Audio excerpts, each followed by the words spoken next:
coaching people up, not out. Yeah. Those are the things that are important. So I think as an entrepreneur, anyone can do it. Yes, and I do, but I do believe that we need to, there needs to be some more discussion about the process. Okay. My opinion. So 2 things just popped up in my head as I'm listening to you, and I'm enthralled.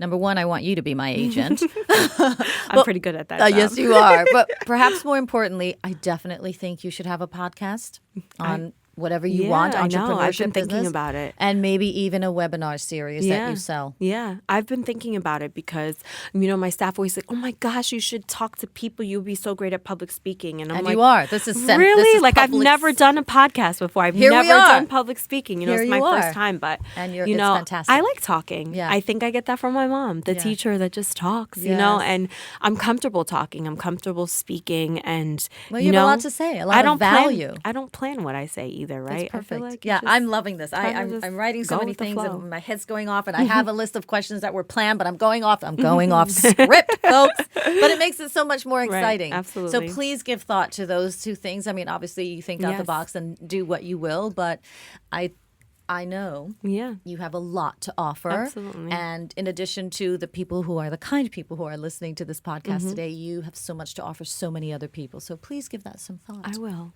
What has been, you've accomplished a lot.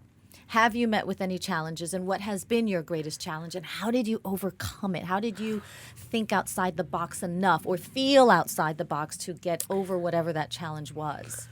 That is a very good question. Thank you. I don't think I've been asked that question a lot. I think, to be honest with you, my biggest challenge in my life, and I do believe that it translates to business, because who you are in work is who you are outside of work, and that person is the same. Only thing that's different is the environment that you're existing in.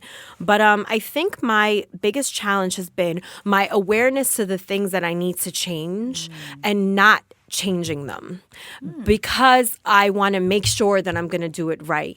Okay. But I do appreciate the awareness, but my biggest challenge at one point in my life was aware that I needed to make change and being aware of it, of whatever it is that I was doing, whether it was my inventory system, whether it was soliciting banks so that I can get additional capital flow, whether it was my personal relationships, my awareness and not knowing exactly what plan to put in place because I wanted to be perfect.